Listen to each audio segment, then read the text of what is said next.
Welcome to Kaumudy Global. As we are witnessing, the war between Russia and Ukraine is unending. The rage between Putin and Zelensky is aggravating day after day. The latest update from the countries is that Ukraine denounced Russia as a terrorist state.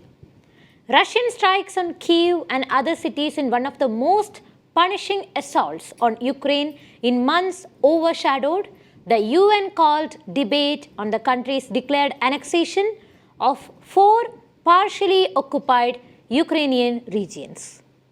Ukraine's ambassador to the UN said in his opening remarks that Russia has proven once again that this is a terrorist state that must be deterred in the strongest possible ways.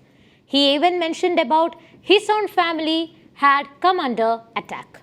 Unfortunately, you can hardly call for a stable and sane peace as long as an unstable and insane dictatorship exists in your vicinity, mentioning member states about 14 killed and 97 injured in the Russian missile attacks.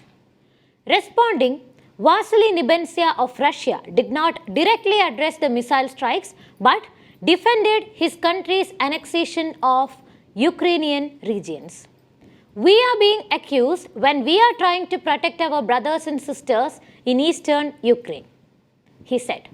Ahead of the General Assembly session and with tensions at a boiling point, UN chief described Russia's attacks as an unacceptable escalation of the war, his spokesman said. On the other hand, US President Joe Biden meanwhile condemned the strikes in stark terms, saying that they demonstrate the utter brutality of Putin's illegal war.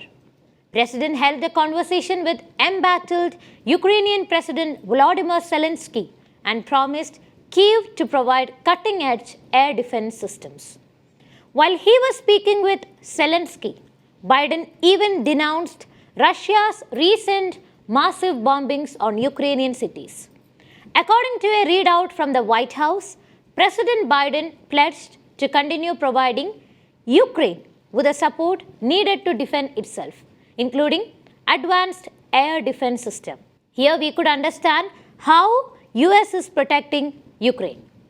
Furthermore, this pledge came as United States has committed to providing war-torn Ukraine with over $15 billion in security aid since January 2021, the US Defense Department noted.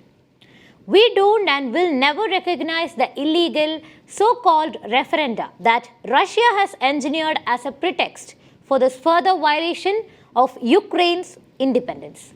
The resolution condemns Russia's attempted illegal annexations of the Ukrainian regions of Donetsk, Luhansk, Zaporizhia and Kherson following so-called referendums. It stresses these actions have no validity under international law. It further calls on all states, international organizations and agencies not to recognize the annexations and demands of immediate withdrawal of Russian troops from Ukraine. It is all following Russia launched widespread attacks on other day on Kyiv and other areas of Ukraine, which attracted criticism from a number of nations. At least 12 Ukrainian cities have been hit in missile strikes 2 days after a strategically important bridge linking Russia with Crimea was damaged in a blast. Kyiv has been targeted for the first time in months, but explosions have also been reported in Ternopil and Lviv in the west, which has so far escaped the worst of the war. Referring to the attack, what is Russian President Putin saying? He claimed that the bombings on Ukraine came in response to Kyiv's terrorist actions, which includes the recent attack on a bridge that connects Russia with the Moscow-controlled Crimean Peninsula.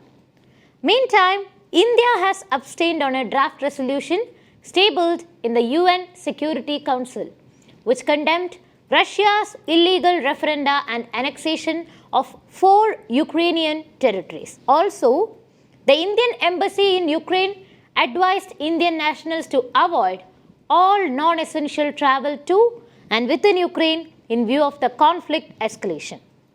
The embassy asked Indians in that country to keep the mission informed about the status of their presence in Ukraine.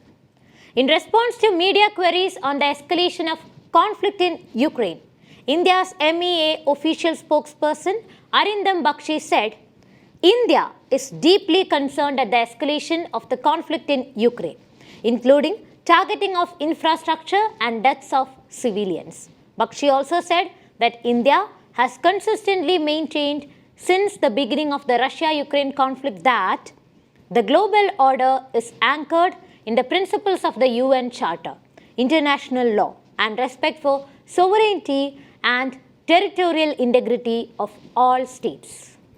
I'm Shreya signing off. If you liked the video, please subscribe our channel and hit the bell icon to get the latest updates.